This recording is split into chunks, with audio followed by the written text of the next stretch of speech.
Udah pun sekolah minggu, mana sekolah minggu? Boleh berdiri di depan kan? Sekolah minggunya berdiri di depan ya.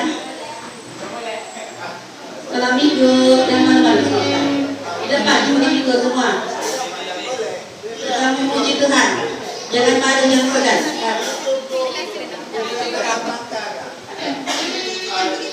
Sini, ya. Di depan.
Kalau minggu masih berdiri ya. Baca sedikit kalau minggu.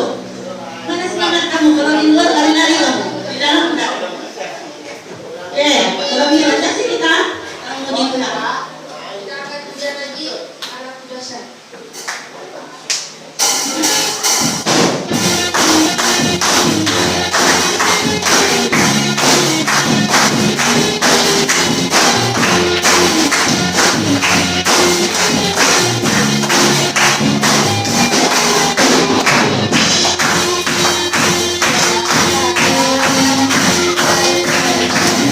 Thank you.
menjalankan semalam kita istilah artinya ada satu cobaan untuk kita.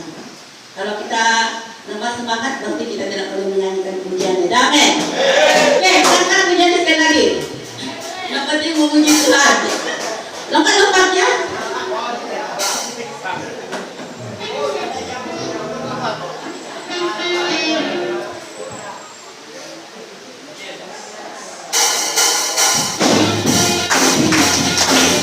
Kita baru tidak. Kita tidak mau pintar.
Jangan sedih, jangan sedih. Happy semua, cuma. Sebagai pujian kesukaan perempuan.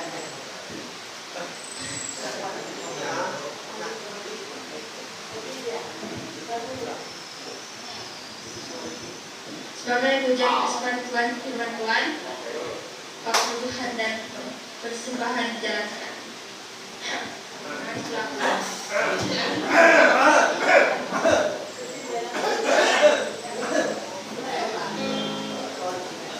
Waktu Tuhan.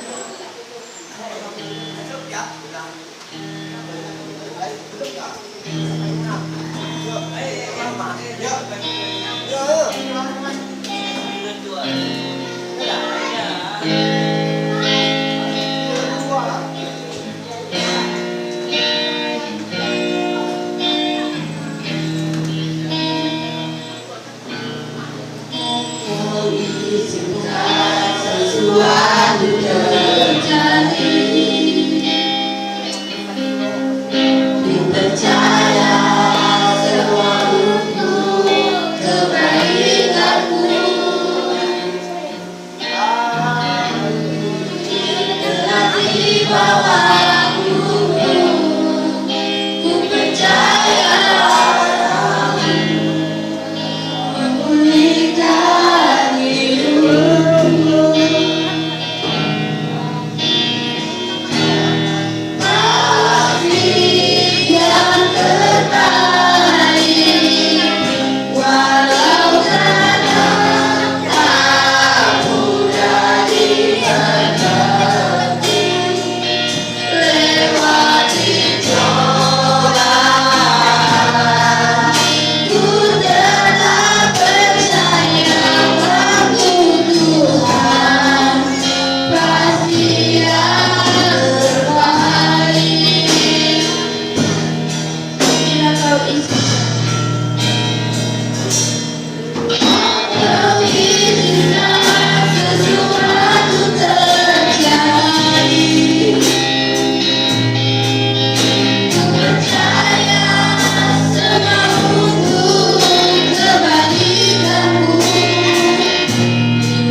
Tuhan.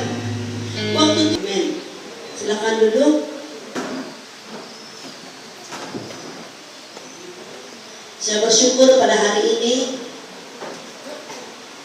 karena Tuhan memberi kita jalan yang terbaik pada hari ini. Walaupun kita penat, tapi kita percaya Tuhan memberi kekuatan kepada kita.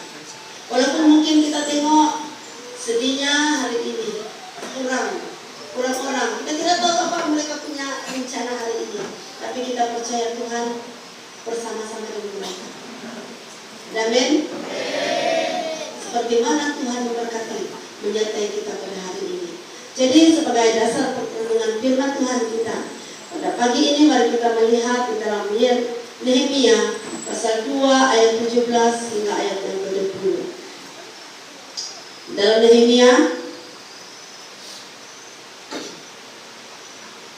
Nehemia pasal 2 ayat 17 hingga ayat yang ke-20. 3 ayat saja. Di dalam Nehemia dalam Perjanjian Lama, Nehemia pasal 2 ayat 17 hingga ayat yang ke-20. Kalau kita sudah mendapatkannya,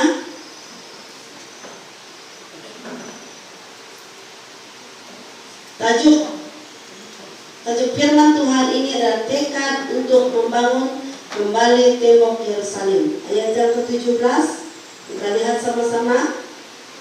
Berkatalah aku kepada mereka, kamu lihat kemalangan yang kita alami, yakni Yerusalem telah menjadi reruntuhan dan pintu-pintu gerbangnya telah terbakar. Mari kita bangun kembali tembok Yerusalem supaya kita tidak lagi dicela. Ketika ku beritahukan kepada mereka betapa murahnya tangan Allahku yang melindungi aku dan juga apa yang dikatakan raja kepadaku. Berkatalah mereka, kami siap untuk membangun, dan dengan sekuat tenaga mereka mulai melakukan pekerjaan yang baik itu. Ayat 19, ketika Sanballat orang Horon dan Tobia orang Amon pelayan itu dan Geshem orang Arab mendengar itu, mereka mengolok-olokkan dan menghina kami. Kata mereka, apa yang kamu lakukan itu? Apa kamu mau merontak terhadap raja? Ayat 20, aku menjawab mereka, kataku, Allah semesta langit, dialah yang membuat kami berhasil. Kami hamba-hambanya telah siap untuk membangun, tetapi kamu tidak punya bagian atau hak dan tidak akan diingat di Yerusalem. Nah, sesuai dengan tema kita pada pagi ini, yaitu pemulihan rohani. Kita lihat kenapa terjadinya reruntuhan di Yerusalem. Itu reruntuhan di Yerusalem bagi bangsa Israel kepada Tuhan. Karena kenapa terjadinya reruntuhan di Yerusalem? Karena ketidaktaatan orang-orang Israel ini. Karena mereka tidak mendengar apa yang dipesankan Tuhan kepada Musa. Apa Tuhan ini? Dalam Yeremia 1 ayat 7 hingga ayat yang ke-8, mari kita melihat. Kita lihat di dalam Nehemia pasal 1 ayat 7. Kita lihat sama-sama. Dalam Nehemia pasal 1 ayat 7 hingga ayat yang ke-8. Mengapa itu berlaku? Ini adalah buktinya. Dia berkata dalam ayat yang ke-7, kami telah sangat bersalah terhadapmu dan tidak mengikuti perintah-perintah, ketetapan-ketetapan dan peraturan-peraturan yang telah diperintahkan kepada Musa hambamu itu. Ayat 8, ingatlah akan firman yang kau pesan kepada Musa hambamu itu, yakni bila kamu berubah setia, kamu akan kucerai-beraikan di antara bangsa. Jadi apa yang dikatakan di dalam firman Tuhan ini sungguh jelas sekali mengatakan kenapa reruntuhan Yerusalem, tembok Yerusalem itu runtuh. Karena kenapa orang-orang Israel ini tidak taat kepada Tuhan, dan mereka tidak mendengar hamba Tuhan ini, yaitu Musa. Oleh sebab itu apa yang dikatakan firman Tuhan di dalam ayat yang ke-8, dia berkata, ingatlah akan firman kau pesan kepada Musa hambamu itu, yakni ingatlah, yakni bilangnya, bila kamu berubah setia, kamu akan mencerai-beraikan di antara bangsa-bangsa. Maksudnya di dalam firman Tuhan ini mengingatkan kepada bangsa Israel ini, apabila mereka tidak taat kepada Tuhan, Tuhan akan mencerai-beraikan. Karena itu adalah firman Tuhan berkata. Dan tetapi di dalam ayat yang ke-9 dia berkata di situ, kita lihat ayat yang ke-9, dia berkata di situ, tetapi bila kamu berbalik kepadaku dan tetap mengikuti perintah-perintahku serta melakukannya, maka sekalipun orang-orang buanganmu ada di ujung langit, akan kukumpulkan mereka kembali dan kubawa ke tempat yang telah kupilih untuk membuat namaku diam di sana. Apa janji Tuhan? Dalam ayat yang ke-9 dia berkata, walaupun orang buangan ini, orang yang sudah, kamu ingat yang orang-orang Israel ini dibuang di Mesir, dijadikan budak, hamba, karena inilah yang terjadi. Tetapi apa janji Tuhan? Tuhan tidak membiarkan orang-orang Israel ini, kan? Yang menyuruh Musa untuk membawa orang Israel ini keluar daripada Mesir dan kembali kepada Yerusalem. Karena apa? Karena janji Tuhan kepada orang-orang yang kembali setia mengikuti Yesus di dalam kehidupannya. Oleh sebab itu, dalam firman Tuhan ini ada 3 hal yang mau kita pelajari bersama-sama. Itu hal pertama, apakah nekat Nehemia membangun kembali Yerusalem? Di dalam Nehemia pasal 2 ayat 17, kita kembali kepada ayat kita lagi. Dia berkata di situ apa? Di dalam Nehemia itu,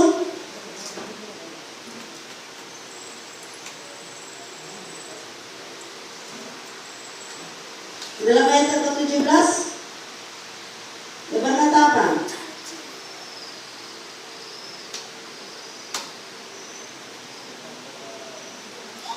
Dia berkata di situ,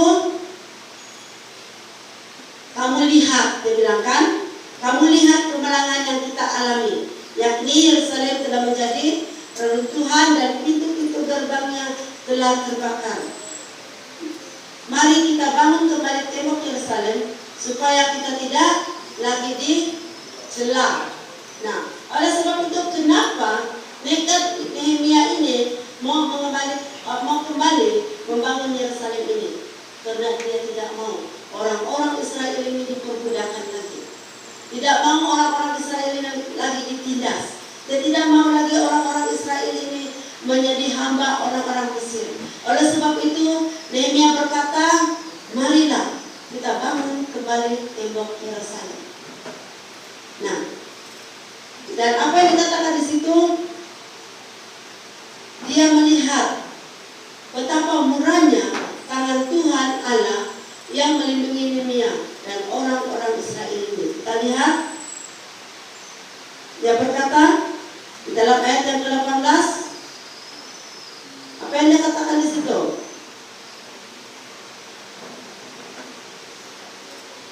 Dia berkata, ketika memberitahukan kepada mereka betapa murahnya tangan Allahku yang melindungi aku dan juga apa yang dikatakan Raja kepadaku, berkatalah mereka, kami siap untuk membangun, dan dengan sekuat tenaga mereka mulai melakukan pekerjaan yang baik. Kita ingat, Nehemia bilang, mari kita bangunkan tembok Yerusalem. Kenapa? Karena mereka sudah melihat perbuatan tangan Tuhan yang menyertai mereka. Kan? Tuhan tidak suruh si Musa suruh orang-orang Israel keluar daripada Mesir dengan tangan yang kosong. Tetapi Tuhan telah menyediakan yang terbaik kepada kepada bangsa-bangsa Israel ini. Oleh sebab itu, dia sudah melihat bagaimana Tuhan bekerja di dalam kehidupan orang-orang Israel ini. Oleh sebab itu, Nehemia berani berkata, mari kita bangunkan tembok Yerusalem. Dan apa yang dikatakan oleh orang-orang Israel ini, mari, katakan, kami siap untuk membangun. Dan dengan sekuat tenaga mereka mulai melakukan pekerjaan yang baik itu. Saya tanya kamu, kalau yang disuruh kamu itu tidak baik, kamu membuatkah? Kamu tidak membuatkan. Tetapi kalau pekerjaan itu baik, kamu membuatkan. Sebab kamu tahu menilai mana yang baik, mana yang tidak baik.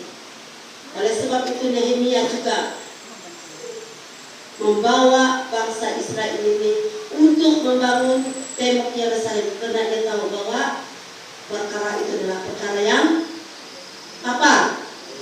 Yang baik. Karena dia tahu itu adalah pekerjaan yang baik. Jadi dalam hal yang kedua, ingat, di saat mereka membangun tembok itu, ada orang-orang yang tidak senang melihat pekerjaan mereka. Dalam ayat yang ke-9, siapakah orang-orang itu? Kamu lihat dalam ayat yang ke-19, orang-orang yang tidak senang melihat orang Nehemia dan orang-orang Israel ini membuat tembok Yerusalem ini siapa? Coba kamu tengok, kamu punya kitab, kamu sebut nama orang-orang ini. Oke?